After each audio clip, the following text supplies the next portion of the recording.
বর্তমান বাজার ব্যবস্থায় নিত্য প্রয়োজনীয় পণ্যের ঊর্ধ্বগতির মধ্যে সাধারণ মানুষের জন্য গরুর মাংস ক্রয় করা অনেক ক্ষেত্রেই কঠিন হয়ে দাঁড়িয়েছে। বিশেষ করে নিম্ন ও মধ্যবিত্ত পরিবারের জন্য একেবারে কয়েক কেজি মাংস কেনা প্রায় অসম্ভব। এমন বাস্তবতা এক ব্যতিক্রমধর্মী উদ্যোগ হিসাবে বিভিন্ন এলাকায় গড়ে উঠেছে মাংসের সমিতি, যা মানুষের মাঝে ব্যাপক সাড়া ফেলেছে। এই উদ্যোগের আওতায় সদস্যরা প্রতি সপ্তাহে মাত্র 100 টাকা করে জমা দেন। নির্দিষ্ট সময় শেষে জমাকৃত অর্থ দিয়ে একটি সুস্থ সবল গরু ক্রয় করা হয়।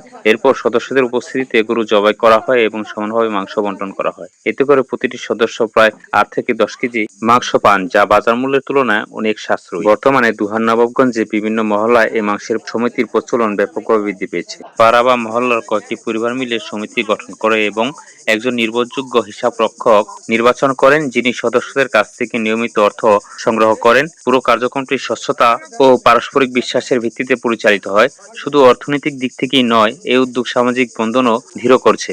গরু ক্রয় থেকে শুরু করে জবাই এবং মাংস বন্টন পর্যন্ত পুরো প্রক্রিয়ায় সদস্যরা সম্মিলিতভাবে অংশগ্রহণ করেন। এতে উৎসবমুখর পরিবেশ সৃষ্টি হয় এবং পারস্পরিক সৌহার্দ্য বৃদ্ধি পায়। এই কার্যক্রম এখন যশোর, খুলনা এবং চট্টগ্রাম সহ দেশের বিভিন্ন অঞ্চলে ছড়িয়ে পড়ছে। প্রত্যন্ত এলাকাতেও এই সমিতির জনপ্রিয়তা দিন দিন বাড়ছে, যা মানুষের জীবনযাত্রায় ইতিবাচক প্রভাব ফেলছে। সব মিলিয়ে মাংসের সমিতি শুধু একটি সাশ্রয়ী উদ্যোগ নয়, এটি একটি সামাজিক ও অর্থনৈতিক সমাধান, যা সীমিত আয়ের মানুষের পুষ্টি চাহিদা পূরণে গুরুত্বপূর্ণ ভূমিকা রাখছে এবং একই সঙ্গে সমাজের সহযোগিতা ও ঐক্যের অনন্য দৃষ্টান্ত স্থাপন করছে।